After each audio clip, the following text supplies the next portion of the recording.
오늘 함께 나눌 말씀은 마태복음 3장 1절부터 6절까지 말씀입니다. 마태복음 3장 1절에서 6절까지 말씀 우리 한 목소리로 읽도록 하겠습니다.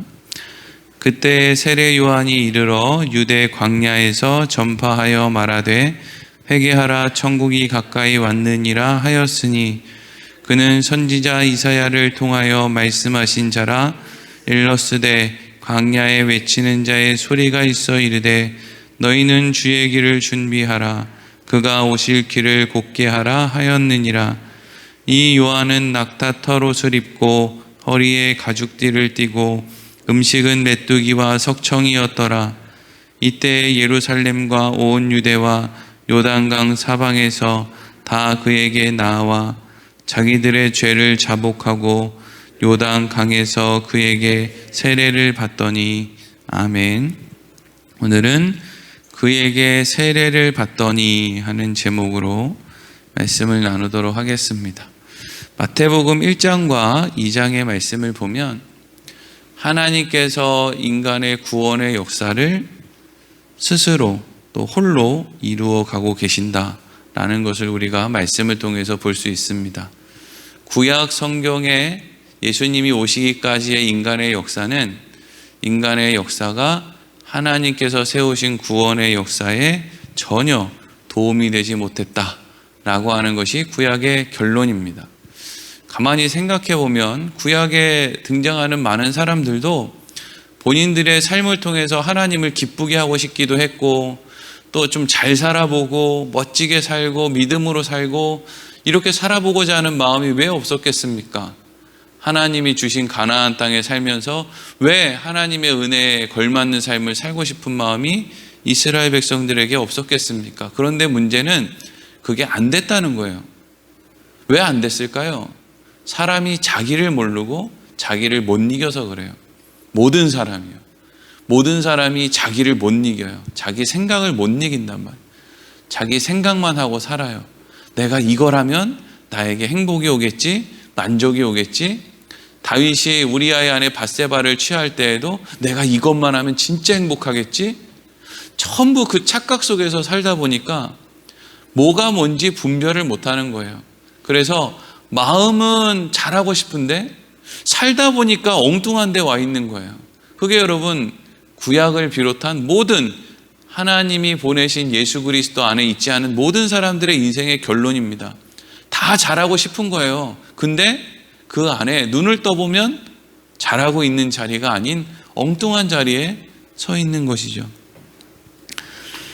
오늘 본문 말씀 이제 3절을 이제 시작하는데 이 마태복음 3장의 말씀도 그렇고 마태복음 전체의 말씀도 그렇고 이 말씀을 잘 이해하려면 시선을 우리가 뭘 해야 될까를 이제 시선을 두고 성경을 보면 안 되고 하나님이 어떤 일을 하시는가 이거에 대해서 이제 우리가 좀 시선을 가지고 말씀을 봐야 됩니다. 앞서 있었던 1장과 2장도 그랬었고요. 자, 오늘 1절 말씀을 다시 한번 읽겠습니다. 시작. 그때에 세례 요한이 이르러 유대 광야에서 전파하여 말하되. 아멘. 1절 말씀이 그때라는 말로 시작하고 있는데 원래 이 그때라는 말은 앞에 있었던 어떤 이야기와 연결될 때, 그래서 앞에 무슨 일이 있었는데 그것과 같은 때에 이런 일이 일어났습니다 라고 이렇게 이어지는 게 자연스러운데, 사실 앞에는 요셉과 마리아가 애굽으로 도망갔다가 다시 나사렛으로 돌아와서 그곳에서 살았습니다. 요 기록이 이제 2장 마지막 부분에 있기 때문에 바로 3장으로 넘어와서 그때라고 하는 말로 이어지면 나사렛에서 예수님 어린 시절 보냈을 때 그때로 이어져야 자연스러운데 그게 아니란 말이죠. 지금 마태복음 2장 끝부분과 3장 앞부분까지는 거의 한 30년 정도의 시간이 흘렀죠. 그래서 여기서 그때라는 것은 드디어 예수님께서 이 땅에 오신 목적을 이루기 위해서 공생애를 시작하실 때 이때를 이야기하는 겁니다. 그때에 세례 요한이 유대 광야에서 무엇인가를 전하고 있었다. 이렇게 이제 3장이 시작되고 있죠. 근데 여러분 이 3장 말씀, 특별히 1절 말씀이 사실 이게 말이 안 되는 것은, 여러분 누가 광야에서 말씀을 전합니까? 여러분 우리가 왜 교회에 모여요? 거기 사람이 있으니까요. 사람이 모이기로 했으니까 교회에서 전하는 거 아닙니까? 배삼열 목사가 저기 구두레 공원 한 귀퉁이에 사람 아무도 없는 그 광야 같은 곳에서 말씀을 전했다. 무슨 의미가 있습니까? 누가 와서 들어요? 아무도 안 듣는단 말이죠. 근데 세례 요한이 지금 어디서 전하고 있어요? 광야에서 전하고 있어요. 근데 중요한 것은 광야에서 그 멀리 떨어져 있는 사람들이 많이 모인 데가 아니에요. 뭐 예루살렘 성전에서 전했다, 무슨 어디 베다니에서 전했다, 이 얘기가 아니죠. 저기 어디 멀리 광야에서 전하고 있었는데 거기를, 그 말을 들으려고 또 굳이 찾아가는 사람이 있었다, 요 얘기예요.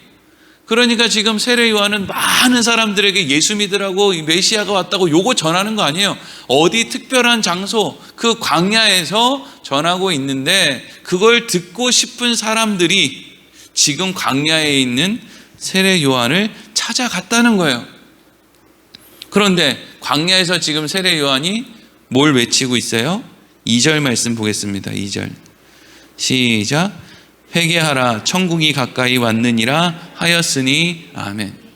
여러분 제가 방송으로 이제 설교를 할 때 이 회개하라, 천국이 가까이 왔느니라 이 말씀은 이미 하나님의 언약과 은혜를 입은 유대인들, 이스라엘 백성이니까 회개하라, 천국이 가까이 왔다, 이렇게 이제 이야기를 한다 그랬죠. 그런 경험이 없는 사람들은 뭐라고 해야 돼요? 예수 믿으세요 이래야 된단 말이죠. 여기서 회개하라, 천국이 가까이 왔다는 건 돌아오라는 거예요. 그러니까 애초에 하나님의 품 안에 있었기 때문에 이 사람들에게 지금 회개해라, 돌아와라 라고 하는 지금 메시지가 선포되고 있는 거죠. 너희들 회개해라, 돌아와라, 천국이 가까이 왔다, 하나님의 때가, 하나님의 은혜의 때가 다시금 너희에게 왔다. 그러니까 아직 기회가 있다, 돌아와라. 지금 있는 그 자리가 다 행복한 것이 아니지 않냐, 만족이 있는 것이 아니지 않냐, 이제 그거 과감하게 내려놓고 나에게로 돌아오라. 이게 회개하라, 천국이 가까이 왔느니라 하는 거예요. 이 말을 지금 어디서 전하고 있다고요? 광야에서요. 누가요? 세례 요한이. 세례 요한은 누군데요? 예수님의 사촌인데 예수님보다 6개월 먼저 태어났고, 마리아가 예수님을 동정녀로 잉태했을 때, 그때 사가랴와 엘리사벳이 아이를 낳지 못하는 노년이었는데 그때 세례 요한을 낳았고, 그 세례 요한이 지금 광야에서 이것을 외치고 있단 말이죠. 이 모든 일이 지금 누가 하시는 일이에요? 하나님이 하시는 일이죠. 세례 요한이 대단한 것도 아니고, 사가랴가, 엘리사벳이, 마리아가, 뭐 요셉이 대단한 게 아니에요. 전부 하나님이 다 짜놓은 판이에요. 이게 다. 사람들은 뭐가 이게 맞고 저게 틀리고 이건 어떻고 저건 어떻고 뭐 말이 많아요. 근데 이 모든 것이 다 예수님이 십자가에서 혼자 골고다 언덕을 올라가시는 그 모든 것이 다 하나님이 다 만들어 놓으신 거라고요. 인간은요, 아 이렇게 하면 좋을 것 같은데 라고 해서 가면 전부 망하고 있다고요. 우리는 살면 살수록 내 힘으로 안 된다라는 걸 정말 많이 고백을 해요. 야, 내 힘으로 안 되는구나. 얼마 전까지 제가 자가격리 2주를 했잖아요. 내 힘으로 집 밖에도 못 나오는구나. 내 힘으로 교회 모여서 예배도 못 드리는구나. 내 힘으로 안 되는구나. 여러분 혹시 그거 아직도 못 받아들이고 계시는 거 아닙니까?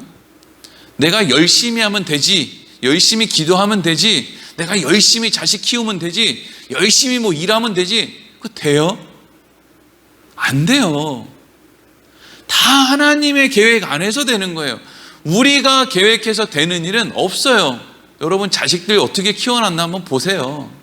저도 마찬가지고요. 내 뜻대로 됩니까 그게? 그리고 내 뜻대로 내가 이렇게 키우고 싶은 대로 자식을 키우면 또 그 자식은 또 행복하다고 합니까? 보통 부모가 키우고 싶은 모습으로 자식을 키우면요, 그 자식은 세상에서 그 부모를 제일 미워하게 돼 있어요. 너무 이상하죠. 부모는 자식을 위한다고 한 건데 내 뜻대로 안 돼요. 내 몸 건강 내 뜻대로 안 됩니다. 내 뜻대로 되는 게 없어요. 그렇게 광야에서 세례 요한이 회개해라 천국이 가까이 왔다라고 외치고 있는데, 오늘 잠깐 뛰어넘어서 4절 말씀을 보면 이 세례 요한의, 뭐 이런 표현은 좀 그렇지만 꼬라지를 좀 보세요. 세례 요한의 꼬라지를 한번 보라고요. 4절 읽겠습니다. 시작. 이 요한은 낙타털 옷을 입고 허리에 가죽띠를 띠고 음식은 메뚜기와 석청이었더라. 아멘. 여러분, 이게 뭐 신학자들은 뭐 이걸 보니까 이 사람은 참 쿰난 공동체의 일원이다, 무슨 SNF파의 일원이다, 이런 거를 우리가 엿볼 수 있다. 그래서 그 뭐 그런 쿰난 공동체의 사람들과 함께 뭐 이런 걸 뭐 유추하기 위해서.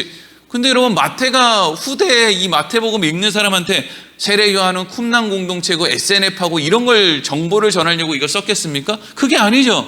세례 요한의 모습은 별 볼 일 없었다 이거예요. 너무 이상하잖아요.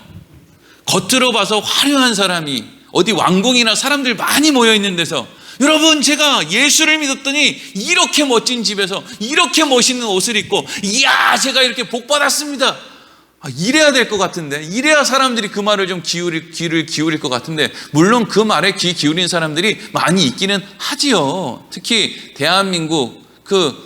대한민국의 기독교가 부흥된다고 했을 때 교회들마다 그런 이야기가 이제 울려 퍼졌죠. 예수 잘 믿었더니 돈 많이 벌었다고. 근데 지금 세례 요한은 지금 그 얘기하고 있습니까? 아니죠. 어지간한 사람은 찾아올 수도 없는 광야에서 회개해라 천국이 가까이 왔느니라, 이 얘기를 하는 거죠. 예수 믿으면 복 받는다, 하나님이 방법을 열었다, 이런 얘기 한 게 아니죠. 그런데 그 사람의 꼴이 어떻다고요? 남루하다고요. 낙타 털옷이 무슨 밍크 아니잖아요. 네? 허리에 가죽띠 띠고 안 어울리잖아요.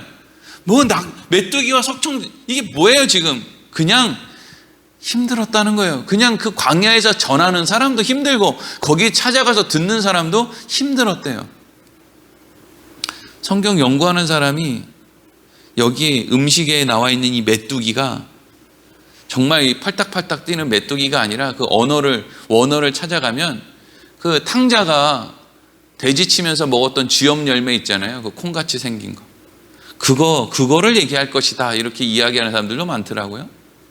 그러니까 먹는 것도 별 볼 일 없는 남루한 사람이 광야에서 외치는 뭔가 이야기를 하는데, 왜 사람들이 거기에 가서 그 이야기를 듣고 있습니까? 왜 그럴까요? 왜 그 이야기를 거기 가서 듣고 있을까요? 왜 여러분들은 부여의 교회가 뭐 큰 교회도 많고 사람 많이 모이는 교회도 있는데 왜 하필 갈 데가 없어서 여기 왔습니까? 왜 여기서 이 이야기를 듣고 있을까요? 왜 그럴까요? 하나님이 그렇게 만들었기 때문이죠. 이게 여러분 아주 중요합니다.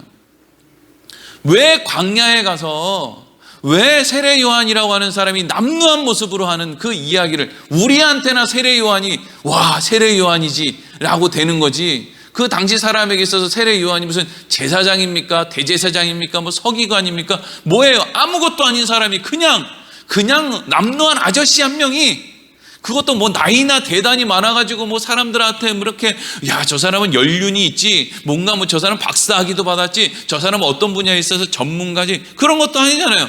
세례 요한이 예수님하고 사실 6개월 차이니까 결국 동갑 아닙니까? 젊은 사람이잖아요. 이제 막 30 된 젊은 사람이 광야에서 뭐라고 소리를 외치는데, 남루한 꼴을 하고 있는데 왜 가서 그 이야기를 듣냐고요. 내 귀가, 내 발걸음이 거기로 가게 했기 때문이죠. 자, 그러면 나한테 있는 어떤 것이 나로 하여금 광야에서 외치는 세례 요한의 회개하라 천국이 가까이 왔느니라 라는 그 말이 달게 느껴지게끔 들렸을까요? 이게 중요한 거죠. 어떤 사람이 세례 요한에게 찾아갔을까요? 어떤 사람이 세례 요한에게 가서 세례를 받았을까요? 어떤 사람이 광야에 갈 수 있었을까요? 첫 번째, 제일 중요하죠. 시간이 있는 사람. 여기서 시간이 있다라는 것은요, 세상의 소망이 크지 않은 사람을 말하는 거예요. 몸이 아프거나 이제 내 힘으로 사업이 망했거나 내 힘으로 뭐가 안 되는 사람, 그런 것을 결론 낸 사람, 내 힘으로 안 되는구나, 이 세상 내 힘으로 되는 게 없구나 라는 것을 아는 사람, 세상에서 요것만 조금 하면 나 이제 진짜 잘 살 수 있는데 요거 붙들고 다니는 사람이 광야 가겠어요? 광야 안 가죠. 주위에 제사장도 있고 서기관도 있고 이런 사람들 얼마나 많은데 거길 갑니까? 광야에서 외치는 그 남루한 사람의 이야기를 듣기 위해 거기 가는 사람은 세상에서 소외된 사람, 답답한 인생 사는 사람, 아픈 사람, 답이 없는 사람, 인생의 외톨이 같은 사람, 이런 사람들이, 여러분, 인간은요, 주머니에 돈이 없으면 제정신이 들어왔다가 주머니에 돈이 들어오면요, 정신이 나가요. 그러니까 자식들한테 돈을 많이 물려주잖아요. 그러면 자식들은 태어나서 죽을 때까지 계속 제정신이 아닌 거예요. 여러분, 우리가 언제 제정신입니까? 언제 제정신이에요? 오늘날 이 시대에 있는 젊은이들이 제정신 같으세요? 핸드폰만 맨날 쳐다보고 있는 거 보세요. 다 제정신이 아니죠. 비트코인이니 뭐 주식이니 거기 투자하는 거 보세요. 이것들 다 제정신입니까? 전부 제정신이 아니에요. 우리는 언제 제정신이었죠? 과거에 제정신이었죠. 언제요? 보릿고개 넘을 때 제정신이었죠. 그때는 제정신이었어요. 내 입에 들어가는 것보다 내 부모 입에 들어가는 게 먼저였다고요. 내 입에 들어가는 것보다 내 자식의 입에 들어가는 게 더 먼저였어요. 없을 때 인간은 제정신이에요. 그래서 군대 가면 애들이 제정신이 돌아와요. 그래서 전화도 잘 안 하던 애들이 부모님한테 편지도 쓰죠. 제정신이 돌아와요. 없으면 제정신이 돌아와요. 근데 뭐가 좀 생기면요, 이게 나의 인생을 뭐 어떻게 해줄 줄 알고 아주 막 돌아버려요. 그리고 이제 어디로 막 향해 갑니까? 이거 내 자식들한테 물려줘가지고 대대손손으로 우리 집안까지 이거 다 물려줘야지. 그러니까 애들이 썩죠. 재벌 2세들 3세들 뭐 하나 보세요. 마약하고 걸려서 그 사람들이 드러난 거지, 안 걸리는 사람이 한둘이겠습니까? 지금 꺼지지 않는 서울의 밤의 불빛, 다 그 사람들이 채우는 거 아니에요? 세상에서 소외되고 보니까 그제서야 이 하나님의 백성들의 머릿속에 메시아라고 하는 생각이 드는 거예요. 하나님이 우리에게, 그 많은 선지자들이 우리에게 메시아에 대해서 얘기했지. 내가 세상에서 잘 나갈 때는 메시아가 뭐 필요했습니까? 여러분, 누가 메시아를 그리워하며 살아요? 누가 오늘이라도 하나님 나라에 가고 싶다 이런 생각을 누가 합니까? 호주머니에 돈이 없는 사람들이 하죠. 몸이 아픈 사람들이 한다고요. 멀쩡하고 호주머니에 돈 있고 세상이 내 뜻대로 돌아가면 안 죽고 싶은 거예요. 내가 하나님이고 싶은 거죠.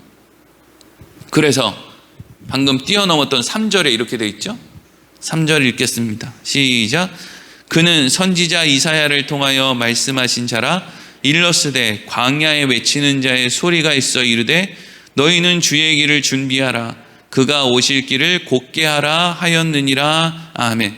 이게 여러분 좀 이상한 내용이에요. 이런 내용이잖아요. 이사야 선지자가 예언을 했다. 근데 이사야 선지자가 뭐라고 예언을 했느냐 하면 광야에서 외치는 자의 소리가 있을 것이다.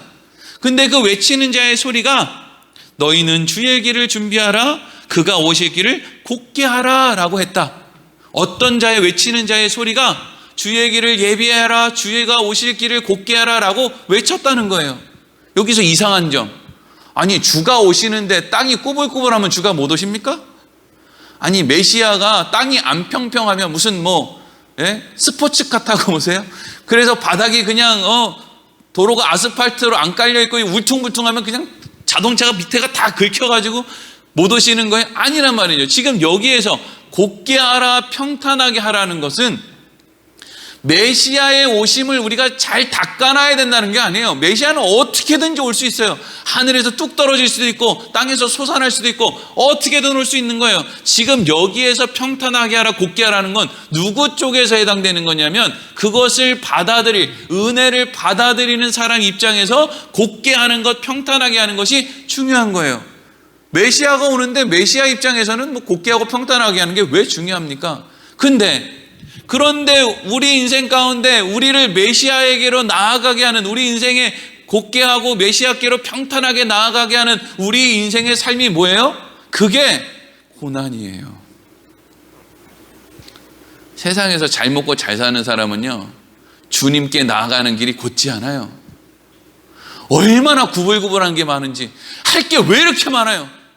주일날 교회 1시간 가려고 그러는데 왜 이렇게 1시간? 일주일이 몇 시간입니까 도대체? 근데 주일날 교회 1시간 나와 앉아있는데 그거 하는데 이것도 해야 되고 저것도 해야 되고 하여튼 그 1시간에 더럽게 할 일이 많아. 그렇죠?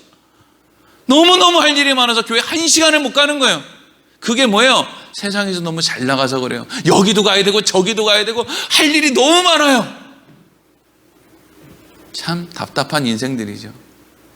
근데 그걸 우리가 뭐 답답한 인생이라고 정죄할 필요가 없어요. 왜? 주의 길을 곱게 하는 인생은 하나님이 허락하는 거예요. 우리가 우리 스스로의 힘으로 고난을 우리에게 줄 수 있습니까? 그거 못하는 거거든요. 이사야 선지자가 이사야서 40장에서 이렇게 예언을 한 게 지금 마태복음에 기록되어 있는 거예요. 이사야 40장 1절에서 3절까지 제가 말씀을 읽어보겠습니다. 너희의 하나님이 이르시되 너희는 위로하라. 내 백성을 위로하라. 너희는 예루살렘의 마음에 닿도록 말하며 그것에게 외치라. 그 노역의 때가 끝났고 그 죄악이 사함을 받았느니라. 그의 모든 죄로 말미암아 여호와의 손에서 벌을 배나 받았느니라 할지니라 하시니라. 외치는 자의 소리여 이르되 너희는 광야에서 여호와의 길을 예비하라. 사막에서 우리 하나님의 대로를 평탄하게 하라. 아멘. 이걸 지금 가져다가 마태복음에 쓴 거거든요. 여러분 이사야서는 66장까지 있죠. 이게 정확하게 성경의 권수, 너무 놀라운 게 이사야서가 66장까지 있지만 실질적으로 성경이 정경으로 66권으로 딱 정해진 것은 훨씬 더 이후거든요. 근데 어떻게 이 66장이 정확하게 1장부터 39장까지는 구약의 내용이고 40장부터 나머지 66장까지는 신약의 내용을 담고 있는지 너무 놀랍죠.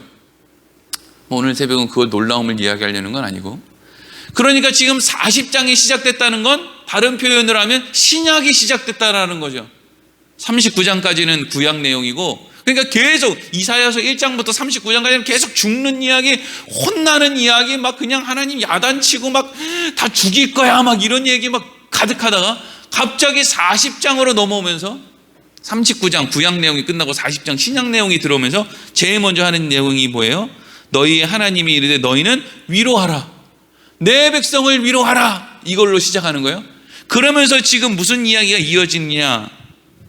바벨론에서 돌아오는 사람들, 그 돌아오는 사람들에게 내가 이제는 회복을 줄 거야. 이렇게 이제 시작하는 거예요. 자, 생각해 보세요. 바벨론에 포로로 간 거 다 들어보셨죠? 70년 동안 이스라엘 백성들 가운데 특히 남유다에 사는 사람들, 예루살렘 살던 사람들이 바벨론으로 끌려갔어요. 70년을 거기서 살아요. 대부분의 사람들은 안 돌아왔어요. 어떤 사람들이 안 돌아왔을까요? 바벨론에서 자리 잡은 사람들이 안 왔죠. 바벨론에서 자리 잡은 사람이 안 돌아온다고요. 거기에 땅 사고 집 사고 직장 있고 뭐 거기서 힘께나 쓰는 사람은 예루살렘으로 안 돌아와요. 그럼 바벨론에 사는 사람들 중에서 누가 예루살렘으로 돌아왔을까요? 바벨론에 별 볼 일 없는 사람들.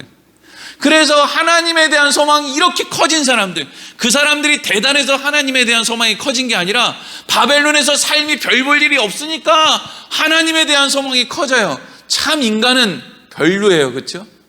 하나님을 사랑해서 모든 것보다 하나님이 우선입니다. 이리로 가는 게 아니라 인생이 힘들고 어려우면 하나님이 이렇게 커졌다가 인생이 좀 잘 풀리면 하나님은 요만해졌다가 맨날 그거예요. 그거. 그러니까 하나님은 지금 무엇을 얘기하고 있는 거예요? 바벨론에서 자리 잡지 못해서 결국에는 하나님은 이렇게 커서 결국에 바벨론에서 예루살렘으로 돌아올 수밖에 없는 그 사람들의 형편이 하나님께서 그들을 위로하기 위해서, 그들을 은혜를 주기 위해서 그들의 삶을 평탄하게 하나님께로 열어놓은 것이다. 이렇게 이야기를 하고 있는 거예요. 우리 인생의 형통이 뭐예요? 하나님께 직선으로 달려가서 품에 안기는 게 형통이죠. 근데 우리는 직선으로 하나님을 떠나서 세상의 품에 안기는 걸 우리는 형통이라고 생각한다고요. 야, 저 사람 예수 믿고 복 받았네 이래요. 그럼 복 받았는데 그래서 저 사람 복 받아서 뭐 하는데 저 사람 사업이 성공했어. 사업 성공한 사람들은 하루에 몇 시간이나 하나님 생각합니까? 지 사업이나 생각하겠지. 그게 복 받은 거예요? 평생 사는데 하나님이 어떤 분인지 나는 모르라도 돼. 나는 저 사업이면 되니까. 이게 여러분 복 받은 거예요. 근데 사람들은 그게 복 받은 거라는 거예요. 하나님에게. 근데 하나님은 그게 그들의 인생을 평탄하게 한 게 아니라는 거죠. 하나님께로 달려와 품에 안길 수 있는 그 인생을 하나님이 허락하신 그것이 그들의 인생을 평탄하게 한 거라는 거예요. 여러분, 이런 얘기를 누가 해주겠습니까? 어디서 하겠어요? 세상은 다 세상에서 잘 나가야, 돈 많이 벌어야, 성공해야 그게 복받은 거라 그러죠. 근데 교회에 왔는데도 하나님 믿고 세상에서 많은 걸 얻어야 된다, 세상에서 누리는 것과 우리가 같은 것을 얻어야 우리가 복받은 거다, 똑같은 이야기를 하고 있잖아요. 근데 교회는 다른 얘기를 해야죠. 똑같은 얘기 할 것 같으면 뭐 한다? 교회 뭡니까? 하루에도 몇 번씩 강연 이래가지고 무슨 뭐 세상을 바꾸는 시간 이래서 얼마나 좋은 얘기들이 TV에서 많이 나오는데요. 교회에서 하나님의 말씀이 하고 있는 이야기는 너희들의 인생의 형통이 그게 아니라는 거예요. 요셉이 애굽의 왕 바로의 총애를 입고 총리가 된 게 형통이 아니라 감옥에서도 늘 하나님과 동행했던 게, 동행할 수밖에 없는 삶을 살았던 게 그게 형통이라고 그러죠. 그래서 요셉의 인생의 모든 형통은 다 보디발 장군 집이나 아니면 감옥에 있을 때 형통이라는 말이 붙어요. 요셉의 인생에 그가 애굽의 총리가 되었는데 형통했다, 이런 말 없어요. 우리 인생 가운데 우리 하나님이 우리의 길을 곧게 하시는 것은 하나님께로 열린 길을 곧게 하시는 거예요. 이걸 모르니까 내 인생은 왜 이러지? 왜 하나님은 나의 기도에 응답해 주시지 않지? 하나님 나를 싫어하시는 건가? 자꾸 그리로 가죠. 아니라고요. 세례요한 꼬라지 좀 보세요. 세례요한이 그 꼴로 광야에서 외치고 있는데 그 세례요한의 말이라도 들으려고 가서 세례요한한테 머리를 디밀고 있는 세례요한은 30밖에 안 되는데 그 사람보다 나이가 더 많음에도 불구하고 광야까지 가서 거기서 머리를 대고 세례를 받겠다고 하는 사람들을 한번 생각해 보시라고요. 그 사람들의 삶이 오죽하겠습니까? 근데 그 사람들의 삶이, 성경은 그 사람들의 삶이 하나님이 그들을 곧게 한 삶이라는 거예요. 세상은 이해할 수 없는 이야기죠. 이해할 수도 없고 받아들이지도 않아요. 여러분, 제가 이런 설교를 어디 기도원 가서 한다고 보세요. 계란이나 날라오겠지. 너나 그런 하나님 믿으라고, 정신 차리라고 그러겠죠. 근데 여러분, 성경은 그 이야기하고 있어요. 예수 믿으면 일확천금 꿈꾸어도 된다, 아파트 뭐 청약 당첨된다, 이런 헛소리는 성경에 없단 말이죠. 그래서 오늘 마지막으로 5절 6절에 이렇게 돼 있죠. 5절 6절 읽겠습니다. 시작. 이때 예루살렘과 온 유대와 요단강 사방에서 다 그에게 나와 자기들의 죄를 자복하고 요단강에서 그에게 세례를 받더니 아멘. 놀라운 일이 일어나죠. 예루살렘에 있는 사람들이 광야에 있는 세례 요한을 찾아서 거기 가서 그의 이야기를 듣고 그에게 세례를 받았다는 거예요. 누가 시킨다고 가겠습니까? 그거? 누가 시킨다고 가겠어요? 광야를? 자기들의 죄를 자복하고 요단강에서 그에게 세례를 받았다. 그래서 세례 요한의 제자들 가운데 예수님의 제자가 되죠. 사람이 하는 일이 사람들의 계획으로 되지 않아요. 하나님의 그 사람의 마음에 은혜를 주셔서 움직이는 일이 비일비재합니다. 특히 성경에 등장하는 사람들은. 어떤 사람들은 하나님의 계획 안에, 하나님의 손 안에서 하나님의 음성을 듣고 살아가는 사람들이 있어요. 어떤 사람들은 안 들리죠. 안 보여요. 알 수 없어요. 그러면 어떤 사람은 들리는 사람이고 어떤 사람은 안 들리는 사람인가? 내가 어디 서 있는지 보면 알아요. 내가 세상의 한복판에 서 있다. 아, 나 안 들리는 사람이구나. 근데 난 여기가 너무 좋은데? 그래, 안 들리니까 거기가 너무 좋지. 어떤 사람은 세상에서는 어렵지만 하나님 안에 서 있어요. 근데 여기가 좋아. 하나님 버리고 거기 갈 생각이 없어요. 이 모든 게 하나님의 은혜 같아요. 뭘 알아요? 아, 내가 하나님 안에 있구나. 하나님의 음성을 듣는 자리에 있구나. 하나님 왜 날 사랑하지? 이리로 가는 거란 말이죠. 늘 하나님의 은혜 가운데 나의 삶의 자리를 돌아보고 내 인생의 형통이 무엇인지, 하나님이 나의 길을 곧게 한다는 것이 무엇인지 그 의미를 바르게 알아서 헛된 세상에서 뭐 하나 잡겠다고 아등바등 거리다가 결국 그냥 아무것도 못 얻고 그냥 죽고 말아버리는 그런 인생이 아니라 정말 하나님의 음성 안에서 하나님을 아는 삶을 사는 우리 부여온누리교회 성도들 되기를 소망합니다. 기도하겠습니다.